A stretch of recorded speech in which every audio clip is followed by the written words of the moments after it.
Donc la suite, les chapatis, j'ai transféré la pâte, voilà, la même pâte qu'on a vue sur les 2 vidéos d'avant.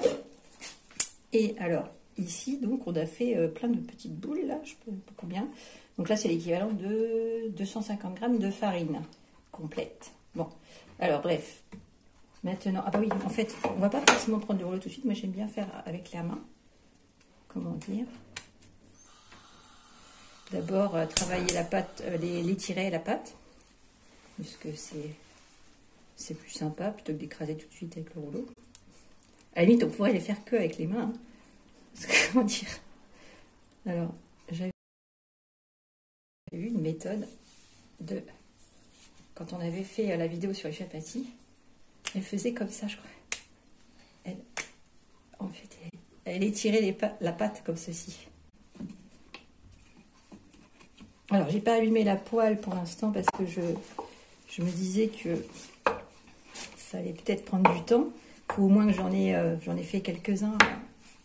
Quoique là, peut-être qu'on va pouvoir allumer. Je vais allumer quand même. Je vous reporte aux recettes comment faire son ghee. C'est très facile. Je pense qu'on n'a pas besoin d'en mettre beaucoup parce que... Donc, ensuite, je vais... Alors, en principe... Voilà. Alors, je vais me dépêcher d'en faire un deuxième. Pour arriver à faire les bulles au centre, on presse un petit peu sur les côtés. Et donc là, comme c'est avec de la levure, tout ça, ça va gonfler un peu. Ça vous permet de, quand vous avez fini de pâte caramelée, après minimum une demi-heure, de faire tout de suite, de manger tout de suite votre pain, finalement, de le transformer en pain chapati.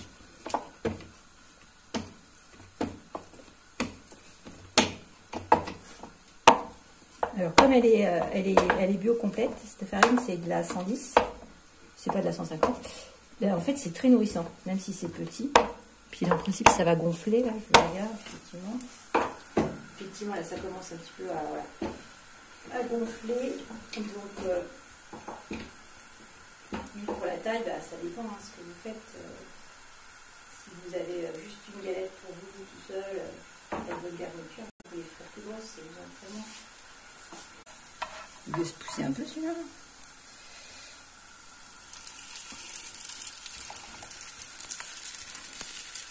Il faut surveiller un petit peu hein, parce que là éventuellement avec de la farine, on prendrait de la blanche pour juste pour pas que ça accroche. Alors on va quand même surveiller celui-là, je pense que c'est bon en fait.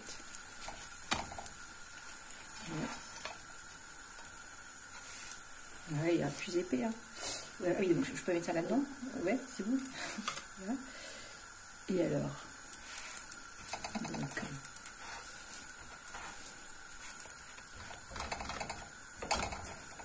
je sais pas si ça sert à quelque chose là, des pincées au bout. Il faudrait essayer sans faire ça. C'est très protéiné, hein, parce que c'est je sais plus, c'est au moins 12 grammes. 12 grammes pour 100 grammes de protéines. La viande, par exemple, si vous prenez la viande, c'est 22 pour 100 grammes. Donc là, on est quand même à 12. C'est quand même important. Ça contribue à la dose quotidienne de protéines.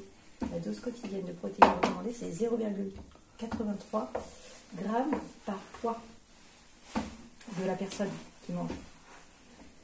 Donc en fait, voilà. Quand on prend des produits laitiers, quand on prend comment dire, la farine complète, alors je ne me rappelle plus c'était lequel. C'était celui-là. Ah oui, effectivement, c'était celui-là. Il a bien grillé. Et donc celui-là, bon, on peut le laisser un peu, ça dépend comment vous voulez. Qu'est-ce que je le retourne là, ou est-ce que ouais, c'est mieux comme ça. Voilà, parce que celui-là on l'a laissé plus longtemps, moins longtemps. Donc après, on va les mettre les uns sur les autres et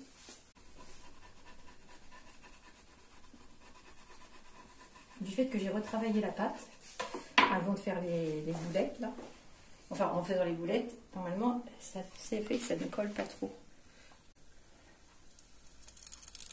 Donc c'était celui-là qu'il faut que je faire ça juste sur une plaque de cuisson quoi, voire sur un barbecue. Hein. J'essaierai moi. j'essaierai en camping de faire des chapatis sur un barbecue. Ok. Si on a un feu de camp. Parce que par contre, on ne peut pas cuire un pain sur un feu de camp. C'est très compliqué. Ni sur un barbecue. Et éventuellement, une pizza, ça peut se tenter sur un barbecue. Je tenterai, moi, cet été au camping. Je tenterai. À la main. Celle-là, sans rouleau, pour voir si on peut faire ça sans rouleau, c'est pas plus mal, finalement. Au moins, elle collera pas, elle ne collera pas sur le plan de travail. Donc, alors, pour l'instant, je tente quand même de... Oui, c'est quand même moins liquide que des crêpes, de toute façon. Mais vous voyez, ça colle quand même un peu. Ça, c'est le réseau de gluten qui fait que ça colle comme ça. C'est la gluten. Glu. C'est le réseau qui est formé par les levures. Hein. Les levures et le... comment dire, qui mangent la farine, voilà, qui se nourrissent du blé. Et avec l'eau, voilà, comme on a mélangé de l'eau chaude, le sel, c'est pas forcément indispensable, mais on a salé. Je sais pas si ça joue un rôle dans la fonction le sel, peut-être, éventuellement. Et voilà. Et après, en fait, on peut mettre du dessert ou ce que vous voulez, là, quoi. Ça fait des galettes, dessert ou des galettes. Je sais pas. C'est trop bon, ça donne trop. J'ai pas faim. Alors, c'était quoi? On en était où là? C'était celle-là. Celle-là, j'ai fait que à la main. Et celle-là, voilà, ah, c'est pas mal ça. Toc. Donc ça, on va pas l'oublier, on va prendre là sur les...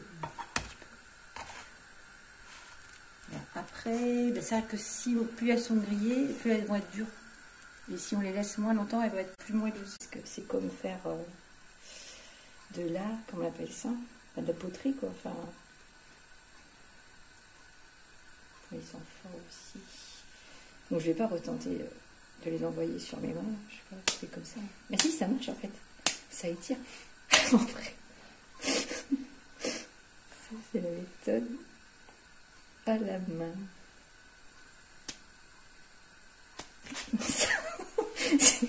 C'est les pizzas yolo aussi qui font ça. Quand ils étirent quand ils font leur pizza.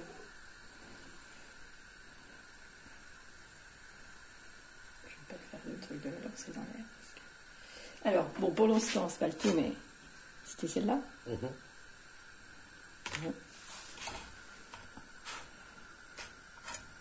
Je me suis envoyée. Ah bah oui, elle est bien celle-là. Donc,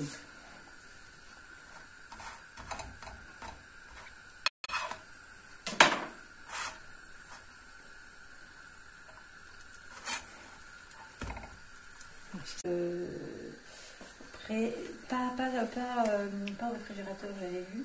Moi, j'ai tenté de les conserver là-dedans. Déjà les premiers. Pendant 2 jours, j'en avais fait, c'était plus gros les miens, dans ce genre de récipient-là. Et bon, pas trop d'humidité, mais après, éventuellement, peut-être faut tester, faire des essais. Soit un couvercle, soit un torchon, pour voir. Ou éventuellement, après, dans un sac à pain. Dans un sac à pain, mais voilà. Pour l'instant, c'est le test.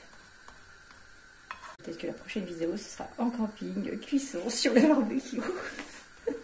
Mais enfin, je vais dire, la prochaine vidéo, cuisine. Autonomie, cuisine et santé. Voilà.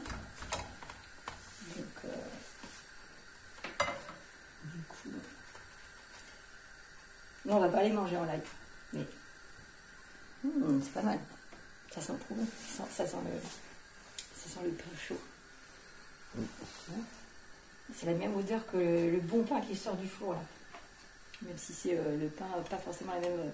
C'est la même recette de base, mais pas la même cuisson. De toute façon, quand on a commencé à faire le pain, nos ancêtres, c'était pas des gros pains au four là. Je sais pas à quel moment on a commencé à faire ça. Je crois que c'est quand on avait construit des fours collectifs qui duraient pendant des heures et des heures, qui étaient grands, et à ce moment-là, chacun amenait son pâton. Voilà. Mais sinon, le pain, traditionnellement, c'est comme ça. C'est plat. En revanche, il y a toujours eu de la levure.